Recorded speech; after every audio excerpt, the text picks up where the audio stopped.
بسم اللہ الرحمن الرحیم۔ حاضرین و سامعین اکرام، پانی کے متعلق جو مسائل ہیں ہم اس کو سماعت کر رہے ہیں۔ پانی کی دو قسمیں بتلائی گئی، مطلق اور مقید۔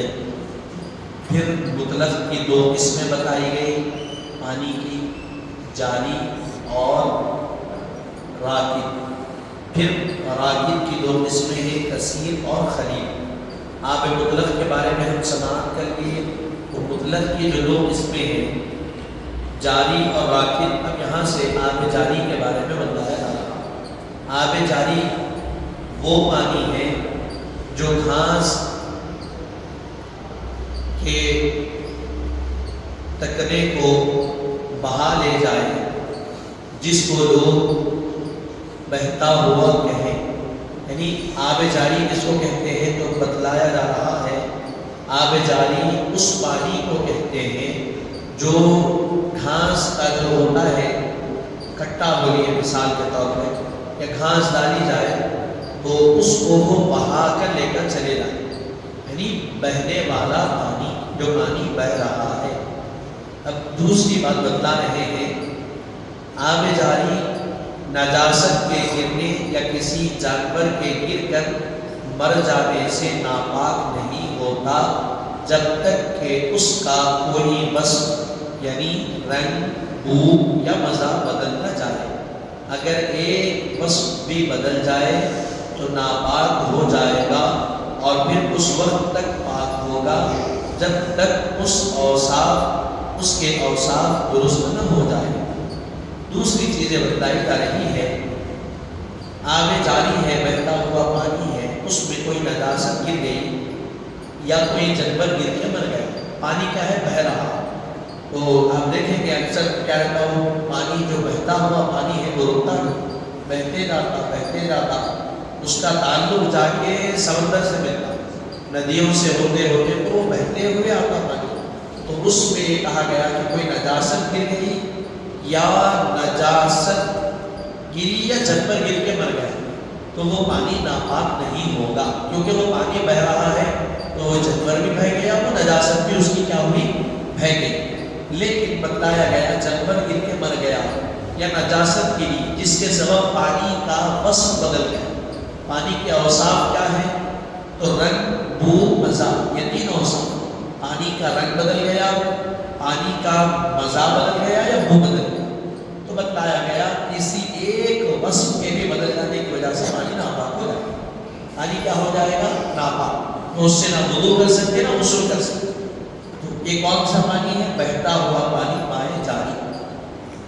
اور کب تک پاک نہیں ہوگا، جب تک کہ وہ نجاست نکال لی نہ جائے اور پانی دوبارہ پھر اپنے وصف پہ نہ آ جائے، یعنی اس کا بو بھی صحیح رہے، اس کا مزہ بھی صحیح رہے، اس کا وصف، اس کا رنگ بھی صحیح ہو جائے، جب تک وہ پاک نہیں ہوگا۔ یہ تیسری بات بتا رہے ہیں، اگر کسی چھوٹی نہر میں کوئی مردہ جانور پڑا ہو لیکن پانی کا نصف یا نصف سے زائد حصہ اس پر ہوتا ہو، نہ گزرتا ہو اور نہ پانی کا کوئی وصف اس کی وجہ سے بدلا ہو، تو پانی پاک ہے، ورنہ وضو اور غسل اس سے درست ہے۔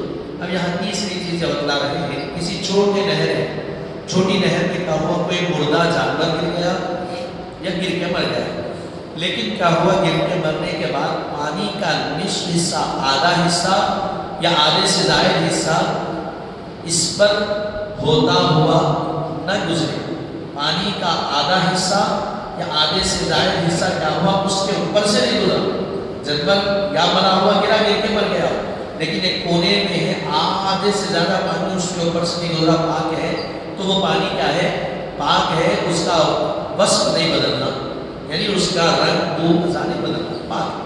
ورنہ اگر آدھے سے زیادہ حصہ گزر گیا تو پھر پانی ناپاک ہے، وضو بھی نہیں ہوگا، غسل بھی درست نہیں۔ نمبر 4 پر کہا جا رہا ہے، چھت کے پر نالے پر سے جو پانی گرے وہ آب جاری کے حکم میں داخل اور پاک ہے، اگر چھت پر نجاست پڑی ہو، البتہ نجاست پر نجاست پر نالے کے منہ پر نہ ہو، اگر ہو تو نصف یا نصف سے زیادہ پانی اس سے مل کر نہ آتا ہو، نیز نجاست کی وجہ سے پانی کا کوئی بس نہ بدلے۔ گھر کا پرنالہ، اب اس میں سے کیا ہے، پانی آ رہا، پانی جو بڑھ رہا، آسمان کا پانی پاک ہے، اگر چھت پاک ہے تو وہ پرنالے سے گرنے والا پانی بھی پاک ہے۔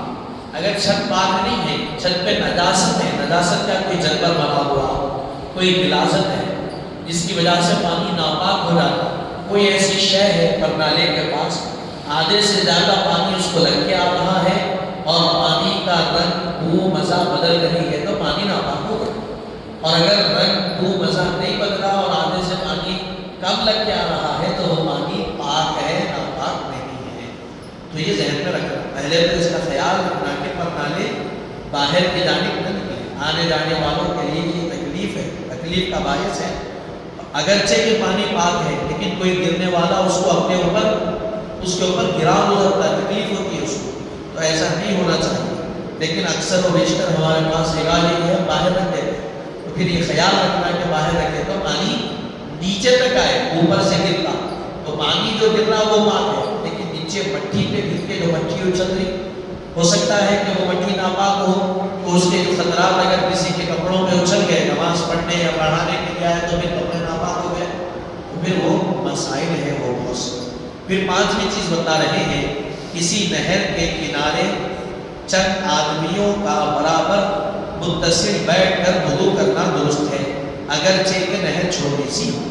کوئی نہر ہے، نہر وہ بہنے والی، اس کے کنارے پہ بیٹھ کے چند آدمی متصل ایک کے ساتھ ایک بیٹھ کے وضو کرنا تو یہ درست ہے، یہ کر سکتے ہیں، اگرچہ کہ نہر چھوٹی کیوں نہ۔ چھٹی چیز بتا رہے ہیں، جس نہر میں پانی بہت کم ہو اور آہستہ بہتا ہو، اس سے وضو اس طرح کرے کہ مستعمل پانی دوسرے پانی میں ملنے نہ پائے۔ نہر بہت چھوٹی ہے اور پانی بہرا بھی نہیں، اس کا رکا ہوا ہے ایک جگہ، تو اس سے وضو کر رہے ہیں تو کیسا کرنا، وضو تو کر رہے ہیں لیکن وضو کرتے وقت جو پانی ہمارے چہرے کو لگ کے گرتا، ہاتھ کو لگ کے، تو وہ پانی نہر میں نہیں گرنا، ایسے طریقے سے وضو کرنا، کیونکہ ہم جو پانی استعمال کیے وہ مائع مستعمل ہو گئے، اور مائع مستعمل کیا ہے، ناپاک ہو جاتا، ہمیں پاک کرنے کی قابل نہیں رہتا۔ تو چھوٹی نہر میں اگر ملا چھوٹی جگہ پہ تو وہ مستعمل پانی کے ملنے کی وجہ سے دوسرا پانی بھی کیا ہو جاتا، مستعمل کے حکم میں آ جاتا۔ مثلا پانی اٹھانے میں اتنی تاخیر کرے کہ مستعمل پانی بہہ جائے، متصل پانی کے، مستعمل پانی کے احکام آگے بیان کیے جائیں، مستعمل کس کو بولتے ہیں اس کے بارے میں آگے بات۔ اب آب راکد، آب راکد کس کو کہتے ہیں، وہ پانی جو ایک جگہ کھڑا ہوا، وہ پانی جو ایک جگہ کھڑا ہوا ہے، رکھا ہوا ہے، اس کو بولتے ہیں آب راکد۔ اب آب راکد کی دو قسمیں ہیں، کثیر اور خلیل، تھوڑا پانی اور زیادہ پانی۔ اختصار سے میں آپ کے سامنے عرض کرتے ہوئے آگے بڑھوں۔ آب کثیر کیا ہے، وہ پانی ہے جس کی ایک طرف حرکت دینے پر دوسری طرف اس کا اثر نہ ہو۔ آب کثیر کس کو بولتے ہیں، کثیر پانی، ایک طرف آپ ہلائے تو دوسری طرف نہیں ہلا پانی، تو اس کو بولتے ہیں آب کثیر۔ یعنی پانی ادھر ہلا رہے آپ ہاتھ ڈالتے تو ادھر کونے میں نہیں ہلا، آپ ایک بڑے برتن میں ڈالا رکھیے، پانی ہلائیے، پورا پانی ہلتا، تو یہ کیا ہو گیا، خلیل ہو گیا، کم پانی، ادھر ہلائے ادھر نہیں ہلا۔ کثیر بولے تو یہاں بھی ہلا رہے تو اتنا پانی رہنا کہ اس کا اثر اس طرف تک رہتا ہے، اس کو بولتے ہیں آب کثیر۔ یعنی وضو اور غسل کے وقت اس کے دوسری جانب متحرک نہ ہو، وضو اور غسل کرتے وقت یہاں وضو کر رہے تو ادھر حرکت نہیں ہونا پانی میں، اس کو بولتے ہیں آب کثیر۔ اس کی عام فہم مقدار جو علماء متاخرین نے قرار دی ہے یہ ہے کہ جو پانی 10 درجہ یعنی 10 گز طول 10 گز عرض مربع ہو اس کو آب کثیر کہتے ہیں۔ علماء نے آب کثیر کی عام فہم تعریف کر کے بتائی متاخرین نے کہ آب کثیر کس کو بولتے ہیں، ایک ہاؤس ہے 10 بائی 10 کا ہونا، لمبان میں بھی 10 بائی 10، چوڑا میں بھی 10 بائی 10، اتنی مسافت کا اتنا اگر اس میں جگہ ہے، 10 بائی 10 لمبان ہے، عرض بھی 10 بائی 10 ہے، تو وہ آب کثیر کا حکم ہے، وہ آب کثیر کا حکم ہے، وہ پانی آئے گا۔ مثال کے طور پہ مکہ مسجد ہے، اس کا ہاؤس ہے، وہ آب کثیر، کیوں، اس لیے کہ وہ 10 بائی 10 کے زیادہ، 10 بائی 10 بھی اگر ہے اس سے وضو ہو جاتا۔ اس کے بعد بتا رہے ہیں اگر کثیر میں گہرائی صرف اس قدر معتبر ہو کہ دونوں ہاتھ ملا کر پانی لینے سے زمین نہ کھل جائے اور پانی میں گدلا پن نہ آئے، اس کی گہرائی کتنی ہونا، دونوں ہاتھ ڈال کے پانی لیے ان کی گہرائی ہے کافی، لیکن پانی میں کیا ہے گدلا پن، خرابی، یہ چیز پانی میں نہیں آنا، ویسا پانی رہنا چاہیے۔ کس کا؟ موسم۔ آب کثیر آب جاری کے حکم میں ہے، یعنی نجاست کے گرنے سے ناپاک نہیں ہوتا۔ آب کثیر میں کیا ہے؟ آب جاری کے حکم میں ہے، جو بہتا ہوا پانی ہے اس کا حکم جو بتایا گیا وہی اس کا حکم ہے۔ نجاست گری تو ناپاک نہیں ہوتا جب تک کہ اس کا رنگ، بو، مزاج نہ بدلے، اگر وہ بدل گئے تو پھر ناپاک ہو جائے گا، پھر اس پانی کو بدل دینا پڑے گا۔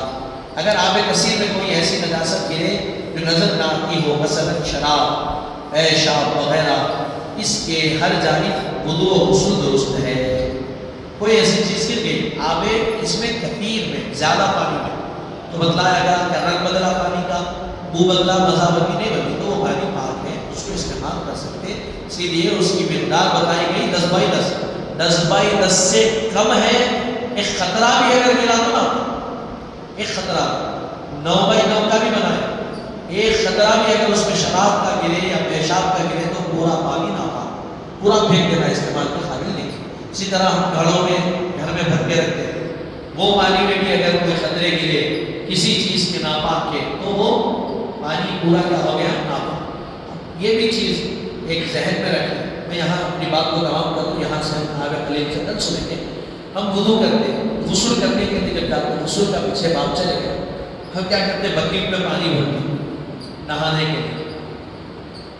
بعض جگہ آج کل تو گیزر آ گیا، کھول لیتے گرم آ رہا، بعض پہلے کا ہیٹر لگاتے تھے، اس کو چیک کرنے کے لیے ہاتھ ڈالتے ہیں، پانی گرم ہونے ہوا ہیٹر، تو پانی گرم ہے دیکھنے کے لیے پورا ہاتھ نہیں ڈالنا، یہ انگلیاں بھی نہیں ڈالنا، پورے انگلیاں ڈال دیے تو وہ پانی کیا ہو گیا؟ مستعمل ہو گیا اور استعمال کے قابل نہیں ہے، انہیں آپ کو پاک نہیں کرنا۔ آپ غسل کر کے نجاست سے پاک ہو رہے تو کیسا چیک کرنا؟ تو یہ صرف ایک انگلی تھوڑی سی ڈال کے چیک کرنا، دیکھ لینا کہ پانی گرم ہے یا ٹھنڈا، بس ایک انگلی آدھی پاؤں بھی ڈال کے دیکھ لیں۔ اور پانی نہاتے وقت بھی اس کا خیال رکھنا کہ جسم سے جو خطرات پانی ڈالنے کے بعد جو جسم سے پانی گرتا وہ پانی اس بکیٹ میں نہ گرے جس سے پانی نہا رہے۔ پہلے لوٹا دھونا، بکیٹ کو صاف کر لینا، جس جگہ نہا رہے وہ پہلے صاف کر لینا، پھر پانی جب غسل لیتے لوٹے سے پانی لے کے جب ڈالتے تو اس کا خیال رہنا کہ جسم سے جب پانی بہ رہا ہے رکھ کے وہ پانی دوبارہ اس میں نہ گرے، اگر اس میں گر گیا تو پھر وہ کیا ہو گیا؟ پانی جتنا اس میں جمع ہے پورا ناپاک ہو جائے گا، پھر وہ پاک کرنے کے قابل نہیں کا بدل کے دوسرا ڈال دینا۔ تو یہ اس کا خیال رکھنا کب؟ غسل کرتے وقت۔